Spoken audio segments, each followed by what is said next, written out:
दिमागी नक्सल, इस पर देश भर में बवाल मच गया। लेकिन क्या है ये और क्यों इसका इस्तेमाल प्रधानमंत्री नरेंद्र मोदी ने लाल किले से किया? नमस्कार, आपके साथ मैं हूं विद्यानाथ झा और आप देख रहे हैं विद्या का सब।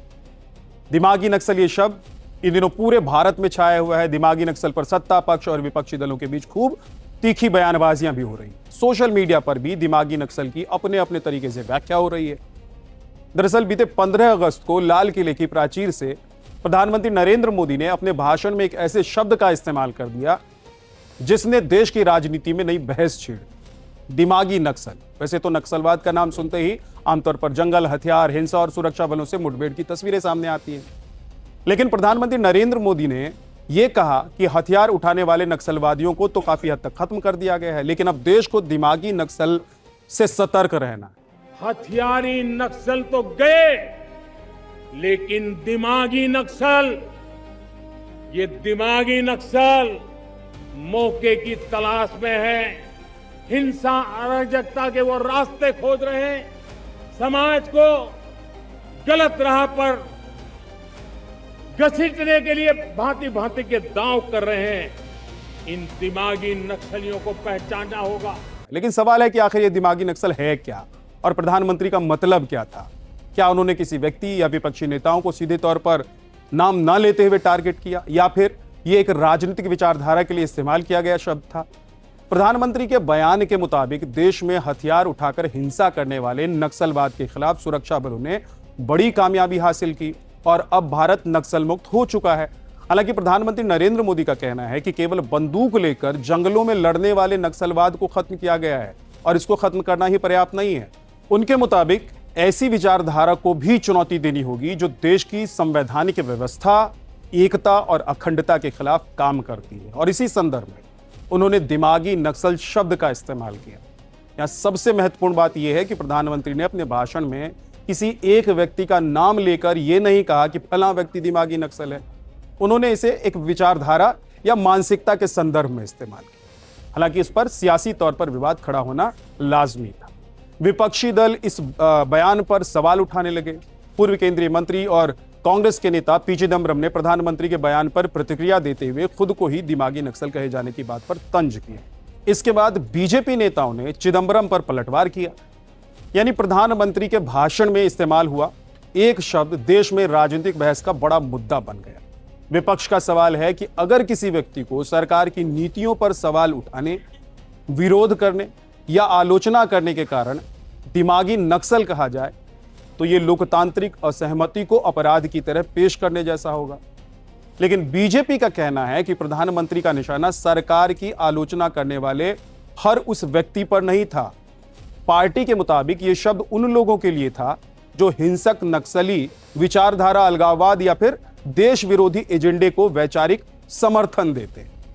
बात बढ़ी तो केंद्रीय मंत्री किरण रिजिजू की तरफ से सफाई आई।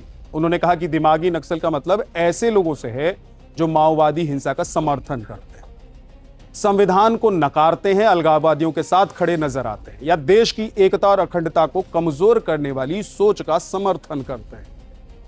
यानी सरकार की तरफ से यह स्पष्ट करने की कोशिश की गई कि हर सरकार विरोधी व्यक्ति को दिमागी नक्सल नहीं कहा जा रहा है। सरकार के समर्थकों का तर्क यह भी है कि लोकतंत्र में सरकार की आलोचना करने का अधिकार सभी को है, लेकिन अगर कोई व्यक्ति हिंसक या अलगाववादी विचारधारा को वैचारिक समर्थन देता है तो उसकी आलोचना की जानी चाहिए। वहीं विपक्ष इस शब्द को लेकर अलग अलग सवाल उठा रहा है। विपक्षी नेताओं का कहना है कि नक्सल शब्द का इस्तेमाल आमतौर पर हिंसक माओवादी संगठनों के लिए किया जाता है। ऐसे में दिमागी नक्सल जैसे शब्द का इस्तेमाल राजनीतिक विरोधियों या असहमति रखने वाले लोगों के लिए करना खतरनाक हो सकता है। विपक्ष का तर्क है कि लोकतंत्र में सरकार से सवाल पूछना, नीतियों की आलोचना करना और विरोध प्रदर्शन करना देश विरोधी गतिविधियां नहीं होती।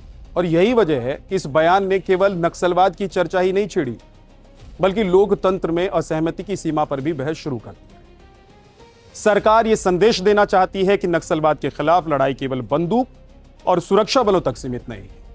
विचारधारा के स्तर पर भी इस चुनौती से निपटना जरूरी है। सरकार के लिए राष्ट्र की एकता और सुरक्षा का सवाल है, विपक्ष के लिए यह लोकतांत्रिक असहमति और अभिव्यक्ति की स्वतंत्रता का सवाल है। प्रधानमंत्री नरेंद्र मोदी के दिमागी नक्सल वाले बयान को समझने के लिए इसे सिर्फ एक राजनीतिक गाली या किसी व्यक्ति पर लगाया गया आरोप मानना अधूरा होगा। प्रधानमंत्री नरेंद्र मोदी ने अपने भाषण में दिमागी नक्सल की बात की। अब असली बात और असली बहस इस बात पर है कि दिमागी नक्सल की सीमा आखिर कहां तक है और कौन तय करेगा कि कौन व्यक्ति लोकतांत्रिक असहमति जता रहा है या वास्तव में हिंसक और अलगाववादी विचारधारा का समर्थक रहा है।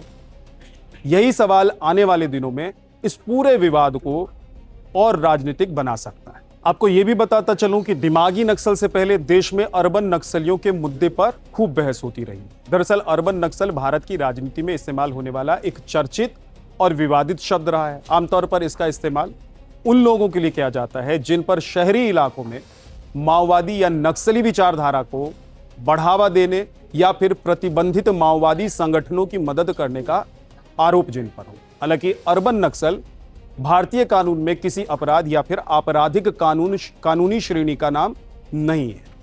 देश में कई लोगों पर अर्बन नक्सली होने के आरोप लगे। इसके बाद इस पर देश में खूब बहस हुई, हंगामा हुआ। सरकार और जांच एजेंसियों ने कुछ मामले में आरोपी भी कुछ लोगों को बनाया और उनको गिरफ्तार भी किया गया। कुछ लोगों के प्रतिबंधित माओवादी संगठनों से संबंध भी सामने आए और दूसरी ओर कई आरोपियों ने इन आरोपों को खारिज करते हुए कहा कि उन्हें उनकी विचारधारा या सरकार की आलोचना करने की वजह से निशाना बनाया और इसी वजह से अर्बन नक्सल शब्द को लेकर राजनीतिक और कानूनी बहस खूब चली। हालांकि यही वजह है कि अर्बन नक्सल शब्द को लेकर राजनीतिक विवाद बना रहता है। एक पक्ष इसे नक्सली नेटवर्क के वैचारिक और शहरी प्रभाव को समझने की कोशिश मानता है, जबकि दूसरा पक्ष इसे असहमति और सरकार की आलोचना को दबाने वाला राजनीतिक लेबल बताता है। किसी व्यक्ति को केवल इस नाम से संबोधित करना यह साबित नहीं करता है कि वो नक्सली है। किसी भी मामले में वास्तविक स्थिति जानने के लिए अदालत के फैसले, जांच एजेंसियों के आरोप और उपलब्ध कानूनी साक्ष्यों को देखना सबसे जरूरी होता है। आज विद्या का समय इतना ही, फिर आपसे मुलाकात होगी। नमस्कार। खबरों की रणभूमि में यहां शोर नहीं, सोच लड़ती है। जहां शब्द नहीं, फैक्ट्स वार करते हैं और हर सवाल खोलता है सच की नई परत।